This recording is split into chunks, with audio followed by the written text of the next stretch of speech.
Please welcome Rex Crowle. Hello. Hey. Thanks, Gabrielle. It's really nice to be here. My first time in Norway. I just caught sight of myself in a mirror backstage, and I thought, oh God, I look like an English person stereotype of someone from Norway. But I do just dress like this all the time, I promise. Hello. My name's Rex, and I'm on the internet, on Twitter and Instagram as Rexbox. And I am, well, as Gabrielle said, I come from an art background, but games, you have to do all kinds of disciplines, particularly if you're working on quite experimental projects or on very small teams. So I've kind of done whatever I need to do to make games, and sometimes I've worked in short films and advertising as well. But just talking about games today. And I've also been half of this tiny little micro studio called, I haven't done my little, hey, there we go, have to have that. I've been one half of this tiny little games making studio called Foam Sword, which is a company that I set up with my friend Moo Yu. And we first worked together more than a decade ago.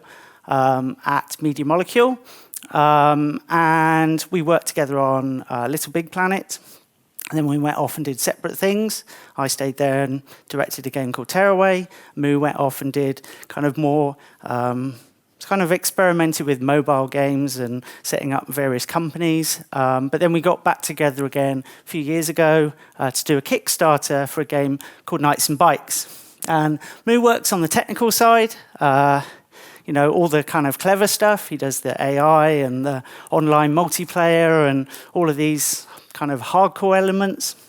And then I use my background in design and art to build out the game world, design the levels, create the story that's going to pull you through the world, hopefully. And also, try and make it look nice. And we also collaborate with a couple of other people. We've got our friend Kenny, who was head of audio at Media Molecule for a long time. So we've worked very closely with him. And then also another old friend, Daniel, who I've collaborated with him on every project I've worked on. And he's a film composer. And he's done the music for Knights and Bikes, which is, it was really special that he was still able to help out a friend, because he's a big Hollywood guy now. He just did a little known film called Spider-Verse, composed the soundtrack for that, which is just incredible. And he's just on a roll. He's just done Dark Crystal as well, and. What's the new one? Harley Quinn is coming up soon. So, just wanted to represent everyone who's on the team. We're tiny, but, I'm standing here talking about art and stuff, but everyone else is working hard as well. So, little drink, make Mike happy. I'm not used to water. So, where are we? Yes. So, I'm going to be talking about our game, Knights and Bikes. This is what it looks like. Here's the two main characters, Demelza and Nessa, and a puffin. Very important. And I'm going to go into, quite a bit of detail on how the art style helped define, obviously it defines how it looks. That's fairly obvious. That's what art does. But also how it affects how you play it, and also how players will feel about it. The art style can really help with that connection between the player and the game. Make a more emotional bond. And then also, this is a bit of a weirder one, but also how the art was shaped by the characters that are in the game. You kind of want to make these characters feel like they're real and they're responding to the game that they're in, the world that they're in. So it becomes more like a collaboration between like what they're experiencing, and they're like telling me about it, and I'm trying to like paint it and represent their feelings in the game. Yeah, and I really want to just cover how you can make sure the art style, the gameplay, and the tone are all influencing each other and working together in really close harmony, if you get it right. So hopefully this isn't going to be anything like just a sales pitch of the game, which is available now on PlayStation 4, PC, Mac, and Linux for a very reasonable €16. Right, a little bit of background about me. I started out as a sheep farmer. When I was born, my parents gave me 2 of my own sheep so that I could grow out a little flock. And gradually, every year, my collection of sheep got bigger and bigger, as sheep do what sheep do, and there were more of them. And they were wonderful animals. Gave them all names. Very close.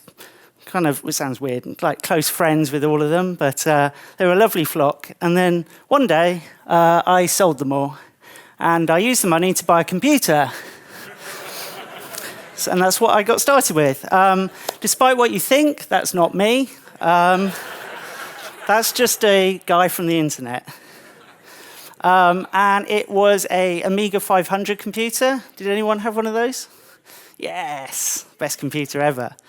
And I think it really appealed to me because it was like seemed to me like the first affordable computer. Well, affordable if you have a flock of sheep that you're prepared to murder. To use, it was a very creative machine. You could use it to make art and music.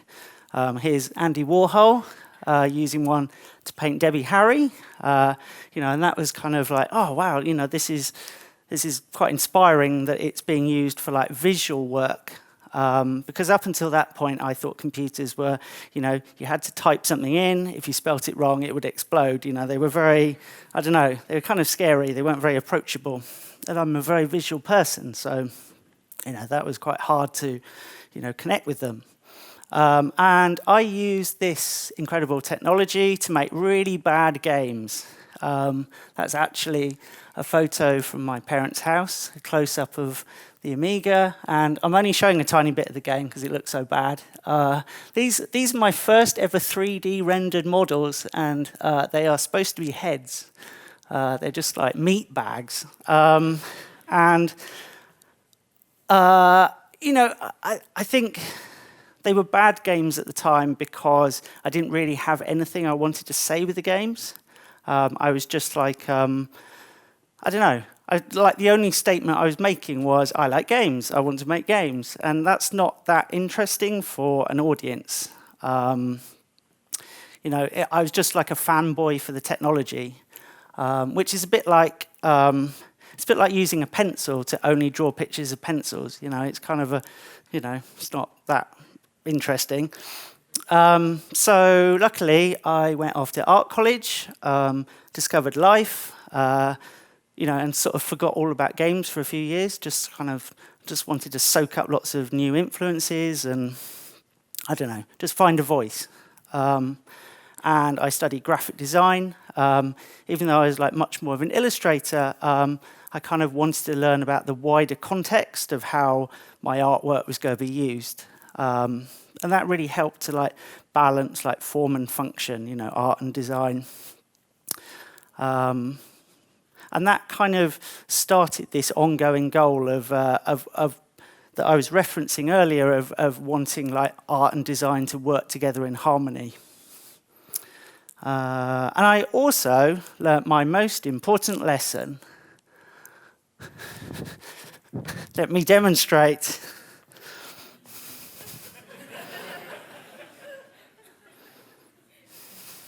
I was very worried there might be someone standing over there when I put that slide on.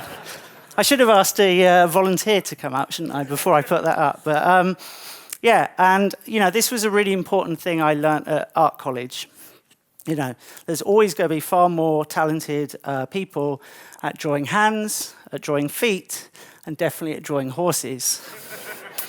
But this really freed me up because I wasn't worrying so much about the rendering skill. It was more about what message are you trying to convey and what's the best way to do it. So and I'm talking about art, but it's the same for any whatever discipline you're working in. But anyway, this particular combination of wanting to use more mixed media and play around with technology and stuff sort of brought me closer to making interactive art. And the other thing I learned at this point was the software Flash, which I really loved. It just made it freed up creativity very easily. It was very easy to just drag in lots of different items and just play around. Far more easier than the sort of more game-making software I'd tried to use previously. That's one of my earliest animations I ever made, sort of summing up my experiences at art college. Quite pleased with that one. And yeah, I just made a bunch of stuff in Flash for quite a few years and really enjoyed just how expressive you could get with the software. And these little animated experiments, they started to become quite game-like. I made little point-and-click adventures and stuff like that. And that ended up getting me hired first into Lionhead Studios, who were making big, crazy simulations at the time. And, it was a fantastic experience. I met some of the best people ever. But the games weren't necessarily that... they weren't that experimental in their visual style. I was there quite early on, but when things like Fable started to become successful, it became about building bigger and bigger simulations. Incredibly ambitious and cool, but also, that wasn't quite what I wanted to do. But luckily enough, there were a bunch of us that felt similarly, so we all kind of went off and did our own thing. Mainly posing for really terrible photos. And we, founded this new company called Media Molecule. And this is over 10 years ago. And there was no real indie scene at the time. And we just kind of wanted to get back to making games that were about fun and connectivity and had maybe more of a playful aspect to them. We talked about sort of playfulness and creativeness, trying to combine those things together. And we made this game, which you might have heard of. I don't know, it's actually quite a long time ago now, called Little Big Planet. And this was a game about making your own levels, building things, creating stuff for yourself. And I think this is quite a nice example of art style, but has a real purpose, because we wanted game making and level making to be very approachable. And anytime you watch a documentary about video games, they always have bits like this, it's all technical and it's UV unwrapping and look how cool it is and you will never understand any of this. And, it's kind of off-putting for someone who's not making games professionally. So we just wanted to bring it right back to cardboard and string and glue and, those kind of childhood materials that you're very used to as a kid. Take you back to those days of just gluing bits of stuff together and, making a little rocket car, but in a video game form. And then after that, this is a game called Tearaway, which is a project that I led. And this was a big learning process for me, because it was the first opportunity for me to lead a team. And just, again, really focus on, making sure that the game's look and feel and the whole reason for existing were all, very combined together. Because, as you can hopefully see, the whole of Tearaway was made out of paper. And that could have just been a style choice. You know, I could have just gone, paper, that looks cool. Let's make a game out of paper. But actually, the paperiness came from the fact that it was the first game that we'd made on a handheld.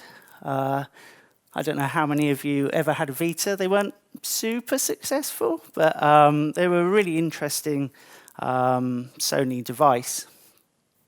And you know, this was the first time we'd ever tried to make a handheld game, and it was very sort of touchable. You know, it had a touch screen on the front, touch screen on the back, and you know, it felt that making a little universe out of paper would be, you know, it would be really responsive.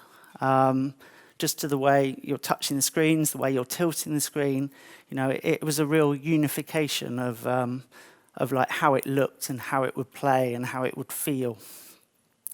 Here's a tiny little bit of footage that was very early on, just sort of pre-viz stuff of trying out different paper ideas.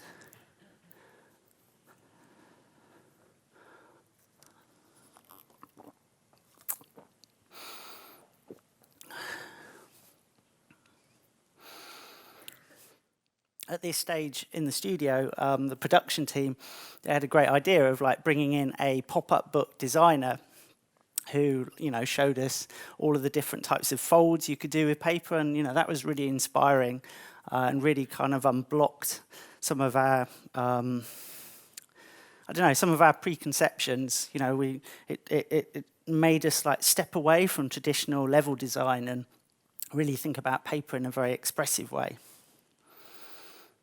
Anyway, or maybe I'll just show you this. It's like an epic battle. Ah. Anyway, so back to the main point of, you know, trying to make sure that an art style is fully integrated with the way that you interact with the game, and also like looking at whether it can enhance the way like people, you know, feel about the game as they're playing it. So after making Tearaway, I wanted to take a bit of time out and work on something a little bit smaller scale, kind of almost a bit more like a hobby, something that I could work on at home. And me and Moo started talking about doing something that was a little bit based on the movie The Goonies. I don't know, everyone seen The Goonies? Anyone? Who's seen The Goonies? Oh, quite a lot of people. That's good.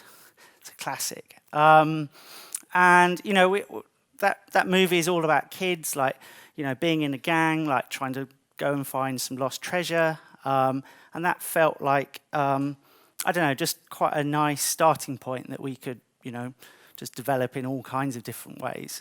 And this project was probably going to be like more conventional than like either Little Big Planet or Tearaway, you know, much smaller team, just the two of us. And we kind of thought of it more as like a modern version of a Super Nintendo game that, you know, maybe a couple of friends could play, sat on the same couch together and just make something really about like the friendship of the two characters in the game world and the friendship of the two people like playing the game simultaneously.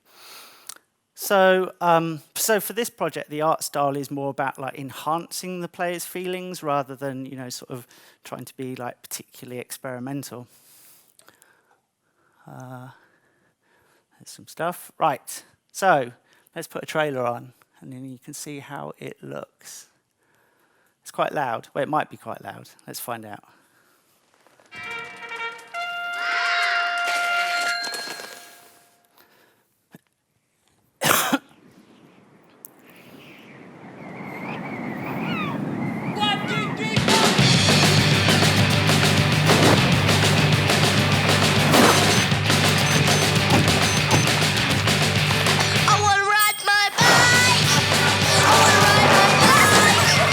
All day and all night. I wanna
There we go.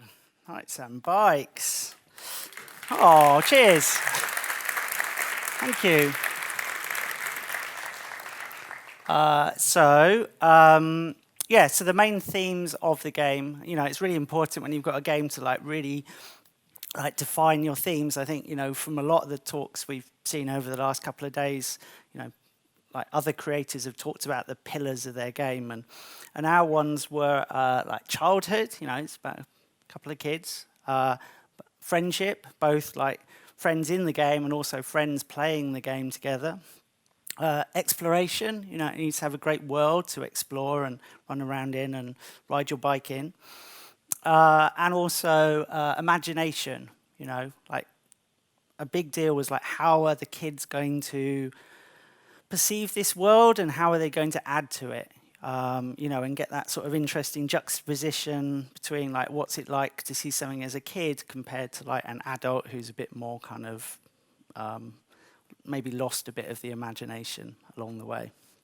Or more specifically, it's about like bunking off school with your new best friend, jumping on your bikes to go hunting for a legendary lost treasure that might or might not exist, while filling your pockets with all kinds of everyday loot that kids, actually love to collect. All those like weird, disgusting things that, kids have in their pockets, like worms and bits of string and pre-chewed chewing gum and all of that.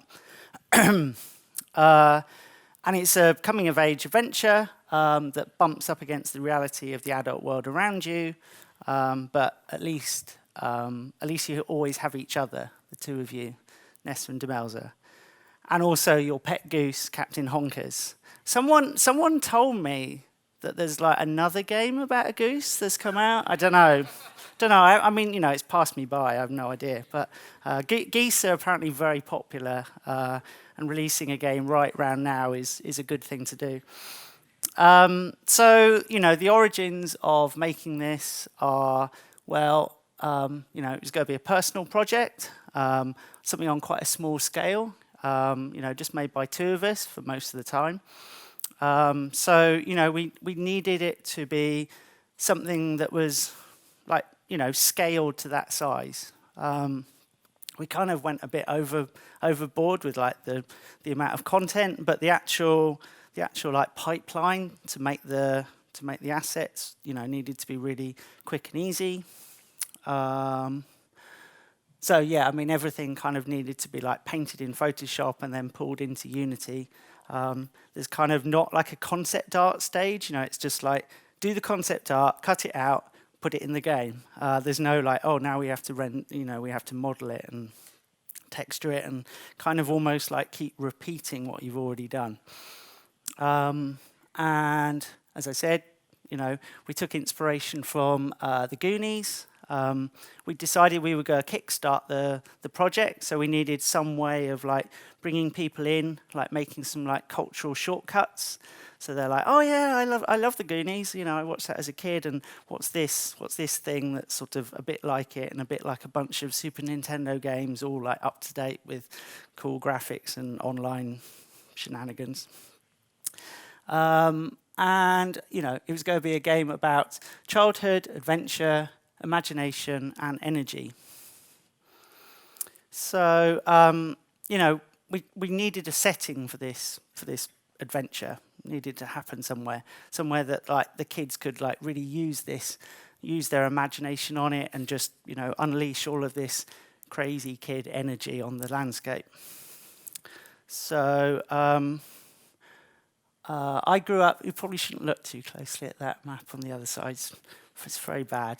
I grew up in that bottom little bit of the UK called Cornwall, and Moo grew up just outside of LA in Anaheim, which is where Disneyland is, so he knew all about theme parks and all of that stuff, and I knew all about sort of rugged little English, Cornish settings. So we decided to base it on the kind of on the area that I grew up in,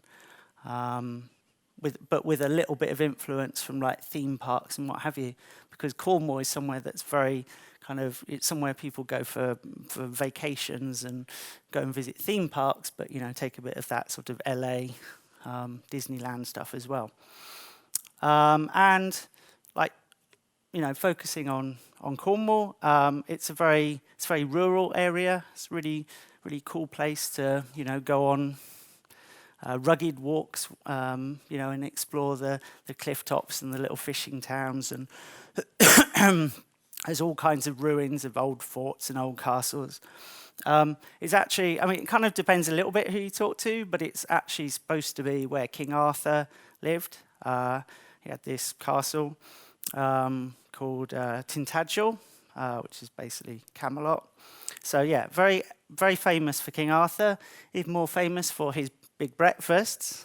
Definitely recommend those. And it's a place of magic and fantasy, but it's also like one of the poorest regions in Europe, which has a big impact on the look and themes of the game. It's an area that was once industrial, but now has to rely on tourism, and that became quite a theme on the landscape as well. You want to think about how much, what are the resources that the people have in this area. So yeah, that kind of fed through as well. And that's my first ever page from my sketchbook on this project. And a sketchbook is where I like to just start any project. And I just think sketchbooks are just the best. Should we start this video? Is that starting? Yeah, there we go. So have a little flip through there. It all goes in the sketchbook. And I think of sketchbooks kind of more like journals. They're like a way of like externalizing a problem, or just getting stuff out and putting it down on a page. Particularly once you've got it out, you can return to it later. So if there's some problem you can't solve, then get it down on the page, and then you can come back to it later, and you've got a new take on that situation. I also think that like sketchbooks are really good because they give you a break from like the digital tools. If I'm at my laptop, I'm thinking like a laptop person. I'm all like, Whereas if I've got a sketchbook and I'm sitting, out in the countryside, you think differently. And I think, the tools that you're using do affect the kind of ideas that you have. Yeah, so, if you're using Photoshop, you have Photoshop-type ideas. If you're using Maya, it can sort of drag you in certain directions. And sometimes sketchbooks just free you up to just, think without any digital influence. So basically, I think just generally, the more time you spend on paper, the more fun you can have on the computer afterwards. Once a whole bunch of, I've filled up like so many of these books. I've actually got to scan them all in and publish them soon. It's going to be quite a job. And that's kind of how the game looks once it's all, once a lot of sketches are done and taken into Photoshop and then painted up. This is like a little harbour village scene. And, it's just lots of little paintings layered up. This is a slightly uglier view, but you can see how it's all just a big fake.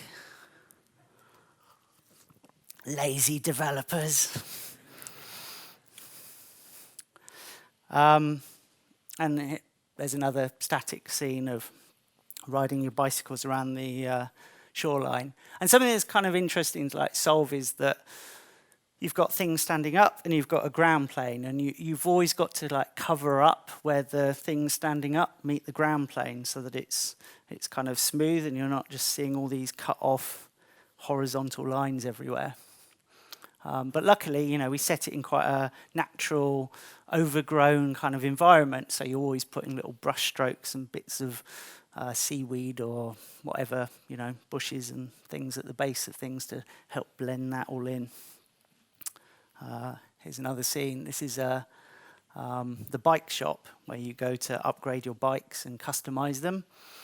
And at the start of the project, we actually just had a 2D camera, and it didn't have any perspective. It didn't really move around with you.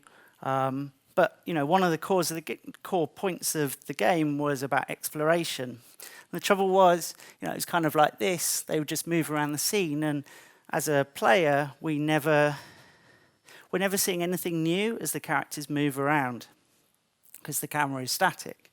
So we then moved to a 3D camera that would follow you around. So instantly, the scene becomes more interesting because as they run around, things are revealed. So it just became a more interesting way to explore the landscape.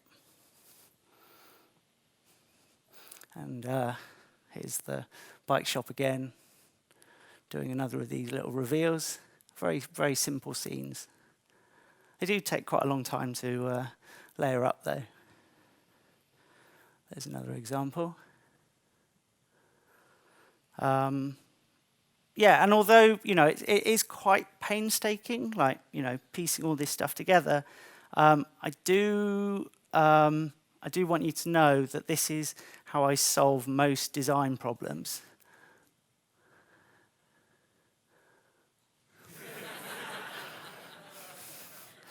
Honestly, sometimes just cover up the stuff that isn't working, because you'll be able to spend more time painting something cool, Yeah, so there's just a whole lot of bushes in the game that are hiding all kinds of art sins. So yeah, that's some of the art process. But what are the artistic influences on this? It's not just like the natural landscape just sitting there drawing it. What other things are feeding into the look? So one of the strongest ones was this artist called Alfred Wallace. Here he is. And he actually lived very, very close to where I grew up, but much earlier. And he was just a fisherman. He didn't go to art school, didn't have any training, and he would just use the paint that he was supposed to paint his boat with. He would paint scenes. And, really, because he didn't have any training, he painted in these really wild perspectives, which I found really inspiring. I kind of wanted to play a bit more with the fakery of 2D and 3D and just become a bit more expressive with it because of his work. Because very early on, I was being really conservative and just painting everything almost like textures you're going to put on a box, and then just putting a bit more of a side on and making them start to look like actual, they look like actual houses rather than just textures, and then going a little bit more. Just adding more perspective and more wonky angles into stuff, and surprisingly, it all actually starts to work, and it got closer to the way that kids will actually draw. They'll just exaggerate things. They'll focus on the details, that are more important to them. They'll draw people with enormous heads, but no arms, and really interesting style choices based on just what's important to them. Sometimes they'll draw things that half the things that should be on the back are on the front, because it's just making kind of interesting visual choices. So it just felt like we're getting much closer to how the kids in the game might draw it themselves, which became the real key to the visual style. Try and represent the world as the kids would try and represent it themselves. So you're kind of feeling like you're sort of seeing it through their eyes. And that just made everything a little bit fuzzy, a little bit scribbly, using these materials, the kind of materials that they would have if they were at school or at home. And the whole game's painted with 2 brushes. There's this soft one for natural stuff, and then there's this harder edge one for doing outlines. And that's really helped with the, whoa, look at that time. This has really helped with really honing in the design style of the game and making sure it looks really unified. If you're making a whole universe with lots of different elements, it's really cool to have like a self-imposed limitation like this to just pull it all together and make sure it all looks, part of that same world. There's a few things. I'll skip through these to speed up a bit. It's a bit of live painting, which if we'd had loads of time, that's like 2 hours long, but I might skip forward a bit more. Bit of soft brush, bit of chin. And in the early stages of development, most things were designed quite simply in vectors like this. It's very easy to push them around, very easy to edit. And you get a nice bold silhouettes, and then rework them a bit in the paintbrushes, and bring them into the style, and then refine them a little bit more. And there's the final version, which is all ready for a bit of animation.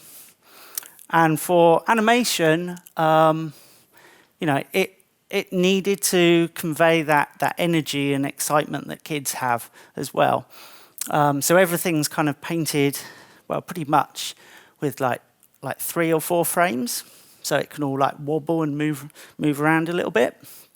To kind of suggest that, I don't know, it just gets more of that kid energy and the fact that there's no one particular way to look at anything, and it sums up a bit more of the stormy atmosphere of the landscape as well.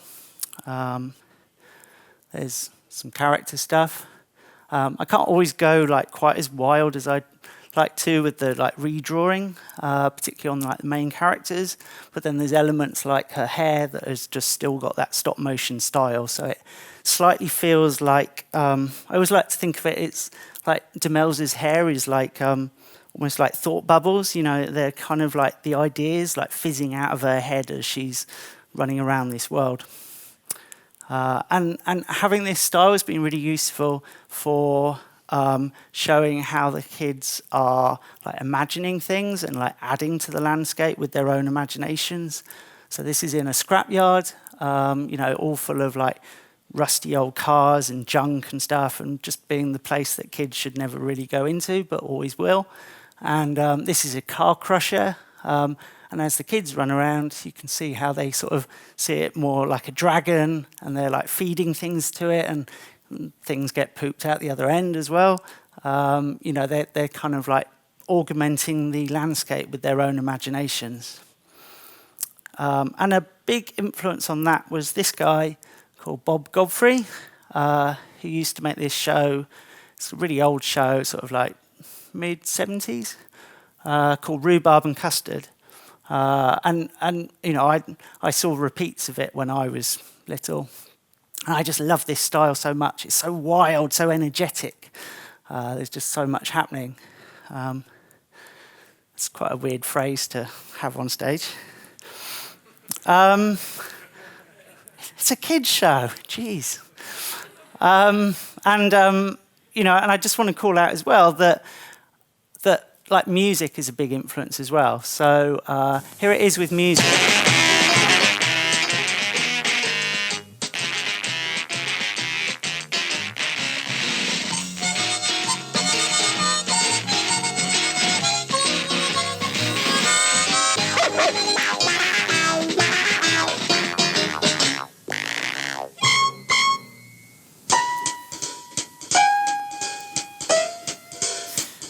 Okay. So I just want to say that, influences on visuals don't have to be visual. And sometimes, getting back to that thing I was talking about earlier of, realizing that you're not always you're not the best artist in the world, but, just have fun and do your own thing, and, don't get caught up on that. Sometimes I think it's very easy when you're on a project to just keep looking at reference material and looking at other artist stuff, and you're oh, it's so cool, but it can be a bit of a distraction. So actually, when I'm working on a project, I like to get inspired more by music and by spoken word stuff rather than other imagery. So this particular harbour scene is really inspired by Dylan Thomas, the poet, his work Under Milk Wood, which is narrated by Richard Burton. I'm just going to play you a tiny bit here, and maybe just listen to the words. And this is something I'll put on when I'm working on the game, because it just it just creates so much more imagery in your head than any amount of Google image searches could ever put in your brain. It is spring, moonless night in the small town, starless and Bible black. The cobble streets silent and the hunched quarters and rabbits wood limping invisible down to the slow black, crow black, fishing boat bobbing sea. The houses are blind as moles, though moles see fine tonight in the snouting velvet dingles, or blind as Captain Cat, there in the muffled middle by the pump and the town clock, the shops in mourning, the welfare hall in widow's weeds, and all the people of the lulled and dumbfound town are sleeping now. Hush, the babies are sleeping. The farmers... Oop, wake up. Right. So, hopefully you can sort of get a sense of how inspiring it can be to just listen to audio like that, rather than just Google image search, look at pictures of boats and draw more boats. And I just wanted to, how's that tie? Ooh, maybe I'll skip the bit about audio. No, that would be bad. So I just wanted to have this little tiny bit from Kenny, and Kenny has done the sound design. And he obviously, he's really into audio as well. He has done this crazy thing with all the sound effects in the game where, well, I'll let him explain. Another way that I've tried to pay homage to the 1980s is by bouncing all the audio in the trailer to cassette tape, that wonderful steampunk technology we had when I was a kid. So for Daniel's music, I gave that the 5-star treatment, and I bounced that to a Type 4 metal cassette. And then, but with the sound, I was a little bit rougher. I put it onto a much cheaper tape, bought off of eBay, and that is 4 generations old. It's been bounced to tape 4 times to just really try and munge the sound up a bit. So here's an A/B comparison between the original kind of pristine digital version of the trailer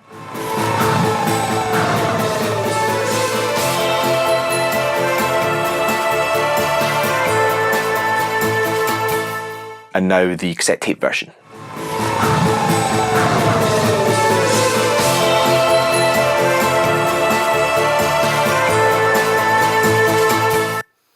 Right, I'm going to let you into secret. I can't tell any difference between those two. I don't know if anyone can. You might have better ears than me. I can't tell any difference. But, it's quite inspiring. I just really love how he's using the technology.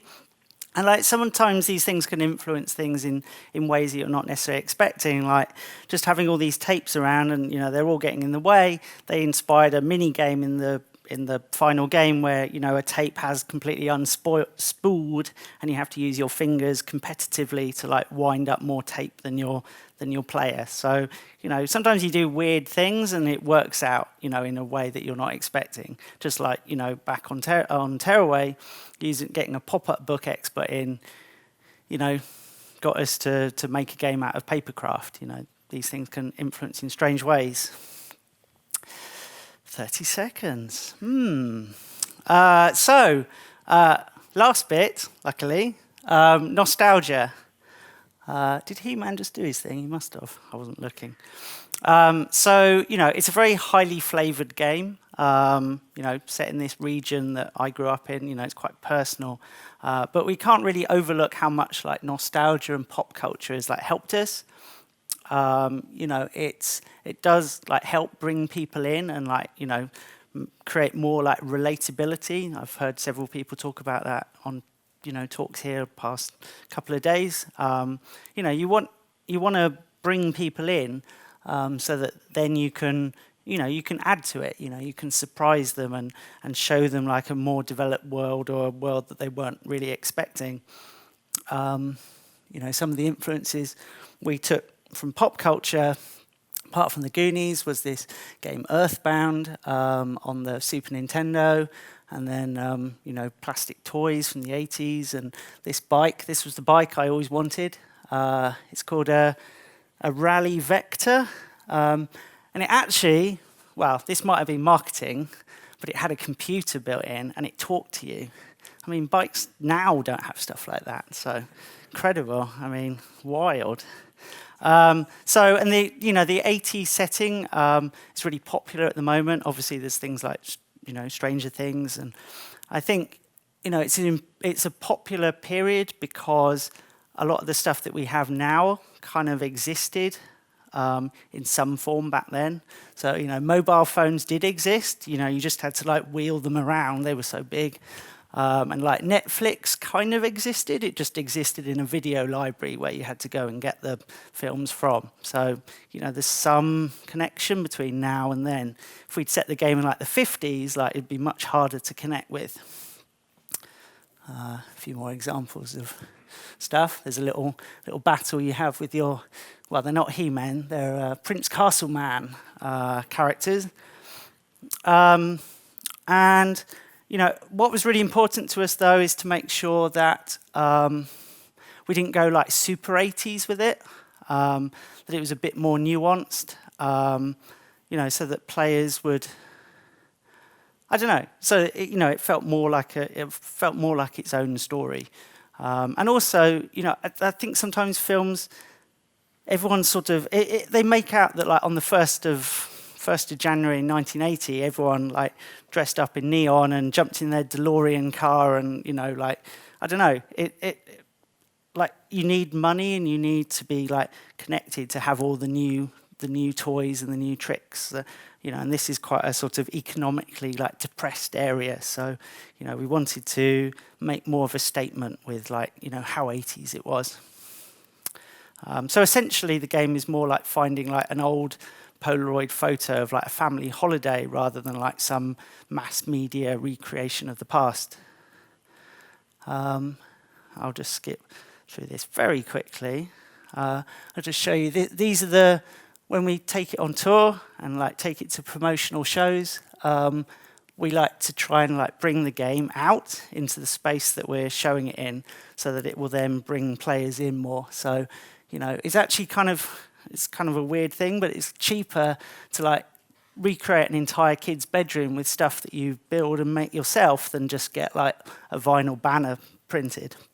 So it kind of works out nicely, and it creates a nice space that's very welcoming to kids, and also something that brings their parents in, and we kind of want the game to create a dialogue between players, not just saving or solving a puzzle, but also if a parent's playing it with their kid, the parents is getting all excited about the 80s influences, and the kids are just wanting to run around and cycle and hit things.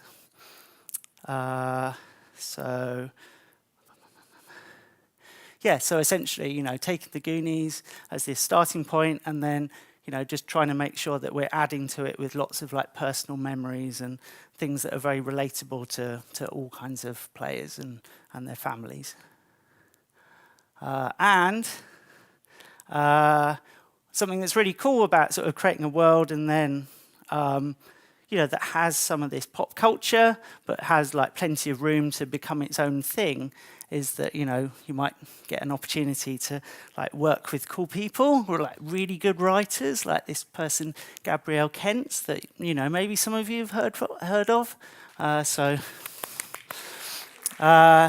there's 2 books of Knights and Bikes already. Hopefully there might be a 3rd one, maybe. And also we just sold the rights to do a children's animated series, so that's pretty exciting. So yeah, woo! I skipped so many words on those last few slides. I hope they made sense in some way. So a little summary, sketchbooks, really good for generating ideas, and they give you different ideas from digital tools. take personal stories, make it, put things in that people haven't necessarily seen before, but, sort of then combine it with some broad pop culture so that it's very relatable as well. Placing some limitations on the art style, like, painting everything in 2 brushes can really help with the cohesion. It's really fun to think about how your characters are going to see the world that's around them, but also like how they're feeling about the world. What can you do to the art and the way it's, that you're interacting with it that is representing how they're feeling. You can, derive lots of gameplay from those visuals and those feelings. Take lots of inspiration from audio. Doesn't always have to be other visuals. Use pop culture to bring players in, but then surprise them with new experiences. And then you can create spaces in and out of your game for players to share their own stories and memories. Players playing with their parents and getting different feelings. And ultimately, like, just be more than just a fan of the medium. I always like to finish up by showing you. This is an actual poster for a death metal festival, featuring all the bands and their logos. And I would say that when you're creating a game, try and be party canon. Be yourself, make interesting choices, enjoy what you do, soak up the world, subvert what's being overused, and be the party canon of this industry. Thank you very much.